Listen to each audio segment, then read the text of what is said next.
Ladies and gentlemen, Violent Games here. Today, I want to talk about my personal experience with Resident Evil 2 Remake. I didn't want to make this a formal review, I want to make this a let's talk because there are so many formal reviews out there that are highly edited, scripted, have cinematics, fucking Angry Joe, and like other things that just encapsulate why this game is perfect, much better than I ever could. Angry Center Gaming also has me beat. So, I just want to talk about the game as a nerd, just chilling out with my homies, because that's what Let's Talks are. So let's talk about my experience with Resident Evil 2 Remake. Why did this grip me so intensely as a video game? Well, if you don't know anything about me, survival horror games are my shit. And the reason for this is because they were the genre that actually really sparked the creative thinking in me to think of video games more as an art form, instead of just a form of mindless entertainment, instead of something to really escape the harsh realities that I was facing at the time of my youth. I actually saw video games as more of a transformative work, as an art form. I viewed game developers as artists, and the genre to get me into that was survival horror. The first survival horror game I ever played was Resident Evil 4, and I played as the man, the myth, and the legend, Leon Scott Kennedy. And to come full circle, guys, and to play another game starring Leon Scott Kennedy, and just having it connect with me in that way that it did in my youth, I couldn't put this game down. There are very few games I've played addictively that I've played like Resident Evil 2 Remake. I didn't play Spider-Man that way. I didn't play God of War that way. Both of those games are exceptional, but they didn't grip me in the way that this game did. This game had a real personal connection with me. And the reason it did, all in all, is because not only am I a fan of survival horror games, that's my favorite genre ever, and it's a very underdone, underrepresented genre, but this game is a perfect survival horror game in every aspect of the word. Like, it has the perfect gameplay. It's intense, it's grounded, it feels realistic. The way your character has to line up each shot if they want to shoot precisely, as if you were holding a 9 at the gun range, that is really immersive. The fact that each zombie is almost unique to their own location is really, really immersive. But on top of that sense of immersion, you have these great gameplay mechanics. Like, not every zombie is going to immediately die after you plow it in the face with bullets. Sometimes you want to shoot limbs to just get around a zombie. Killing zombies isn't always the most, pertinent thing to do in that situation. It has this variety. It has this intelligence almost about everything you do in the game. You're very mindful when you're playing Resident Evil 2. It really does suck you in with the game's design innately. I just think it's so well done. Everything is well done. The story is well done. Even though I would say the only critique I could throw into like the story aspect of the game is like the dialogue and like the voice acting is very hit and miss, and it kind of gives you an uncanny valley feeling that you would get if you were playing a classic survival horror game. So in a way, this jank actually kind of makes me feel a little nostalgic in a way. But it's never overbearing or annoying because the gameplay mechanics and the world that surrounds the game is just so amazing. And the police station is so well thought out in the way the progression moves that even in the second playthrough, where you are honestly going through half the same places you've already been, it feels like a new experience. That's how intricately designed the police station is. And you wind up mastering that police station, and it never makes you feel uncomfortable. And there's never not really any tension going through those areas unless you cleared them out beforehand.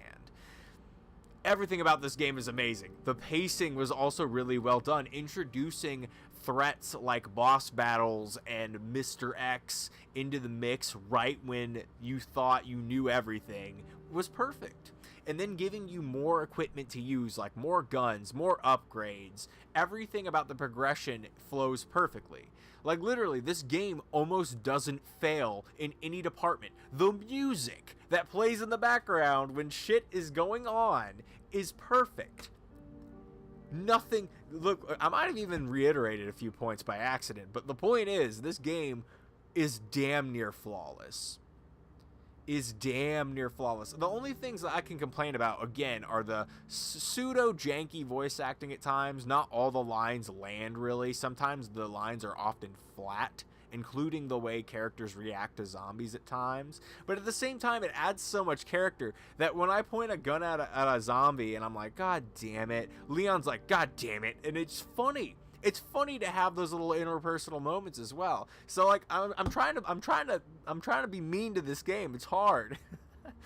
I'm trying to say something negative here. I'm really trying to think. You know what did kind of suck though?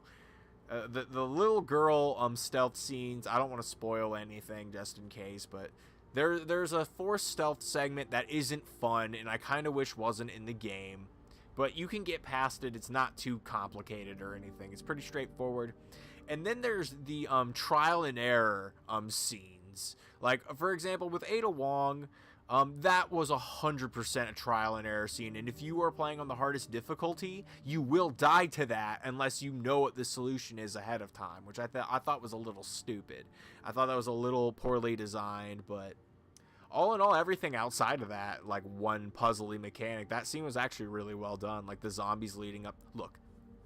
Every time I try to complain about this game, I'm just going to go into something I like because the game delivers. The game delivers the perfect survival horror game experience. And I feel like what causes that is that everything is scary in the game. Like a basic zombie can cause heaps of damage to your character if you are not careful. Some of these zombies can take like clips of ammo to the face and not go down. This makes even the basic level enemies in the game threatening from the moment you start the game to the moment you finish, which is not something that can be said about most generic enemies. Usually in a game, you're over the generic enemies and you're just killing them like mindlessly within the first couple of hours, but not Resident Evil 2. Every generic enemy in the game can like make or break something, so you take them seriously and you're constantly being introduced to newer threats. The game is just so perfect. Oh my gosh. Like, guys, I put aside real life responsibilities to play this game. I've put serious hours into Resident Evil 2 Remake, and I did not regret a second of it. I mean, by now I'm kind of burnt out on it, right? I've played it so much, but it got to the point, guys, that when I beat Resident Evil 2, I put video games down for like 4 days. 4 days straight. I just didn't want to play anything else. It just wasn't as stimulating. But now I'm finally getting back into games. I am picking up Dark Souls on my Switch more often now, and that's really introducing me into a different kind of masterpiece, and I'm getting back in. But guys, I had to take a breather after the marathon that was fucking Resident Evil 2. And I wanted to share my experience with you guys because I know some of you guys are just as jazzed about Resident Evil 2 as I am. You're just as big of a fucking dork, and I want you to know that you are not alone in this community. You can still have fun on the internet. You still can. You don't always have to be a dick. It doesn't have to be this way. But I don't know. I'm still having a good time, and that's what I really care. At the end of the day, that's what I have, if anything else. I've had a good time with video games. I've had a good time on YouTube. Yeah, things are shitty right now. You know, the YouTube dream may be dead for me, in all honesty. But as long as I can get on here, create something, and have fun, I'm always having a good time. As long as I'm playing things like Resident Evil 2, I feel like I have things to look forward to. And that's what matters to me at the end of the day. You know, yeah, that's how I feel. I'm having an amazing time. This is Violent Games signing off, coming at you with more Let's Talk commentary discussions, probably, if I'm being honest. And then eventually a podcast. We have the move date, guys. We're moving on the 15th. I'm hyped. Violent Games signing out.